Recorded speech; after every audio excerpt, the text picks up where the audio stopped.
So what is up guys, ayan, ngayon tayo nakapag vlog ulit, no? So welcome back again sa akin channel guys. So ayan, for today's video is update tayo sa ating mga alaga. So ayan guys, ito na pala yung ating mga kambing. And yung babae natin guys na si Luna is buntis na.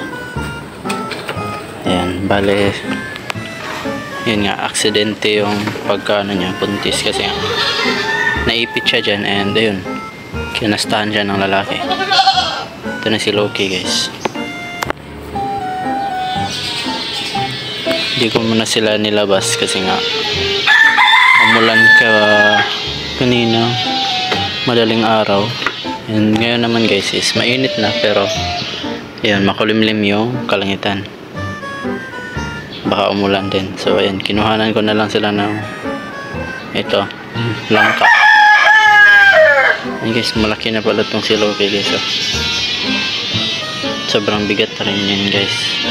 Ito naman si Luna is 1 month na siyang buntis. So ayan, pwede pa yun final guys, or di pa yun sure talaga kasi nga sa 3 months pa natin talaga malalaman kung buntis siya. Pero ayun nga, after 21 days di naman siya naglandi ulit. So ibig sabihin nun guys is buntis nga. So ayan, doon naman tayo sa ating mga alagang isda guys, tsaka sa crayfish.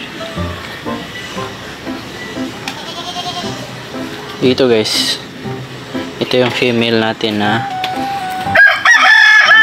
beta na neon. So ayan siya, ready to breed na rin siya guys. Yan, malaki na. Hindi ko pa lang na-breed kasi nga medyo busy tayo, no? Pero bibreed natin yan ulit guys. Ayan. Dito naman, dito yung fry ng ating beta. May malaki na rin dito guys. Ayan, nandun. Papakita ko sa inyo mamaya. Babalikan natin. Dito muna tayo sa ating ABT. Marami na tayong available na ABT. So ayan sila. May mga fry sila guys, nandito sa kabila. Yung mga maliliit natin na tabis, wala pang laman sa ngayon. So nandito yung mga fry ng ating ABT guys. Nasa ano lang to guys, 30 plus.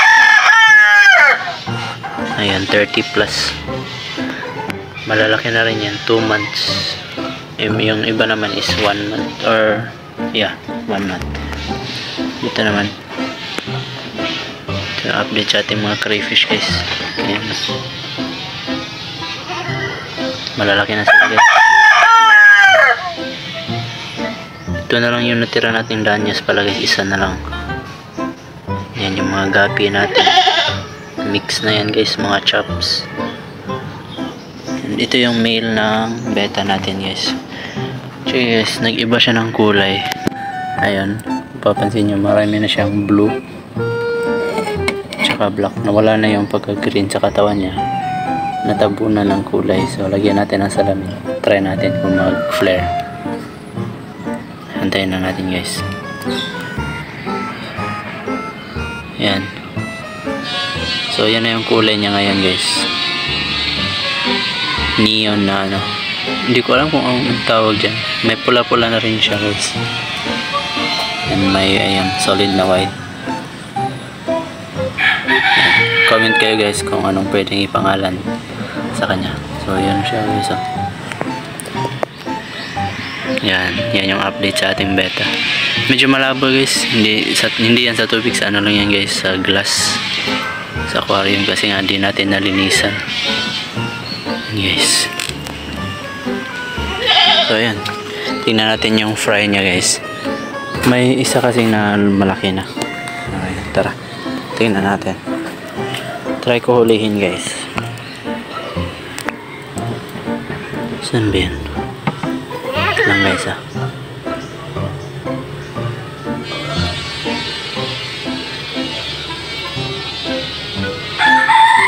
Actually guys, green siya, pero ayan, ito.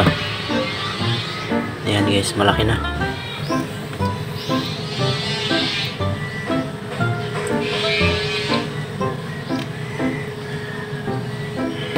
neon siya guys, pero yung kanyang kulay sa katawan is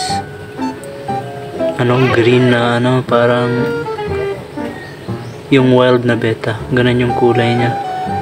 Pero HMPK, and sa tingin ko is male. Positive ako sa male. Yan, sobrang laki na niya.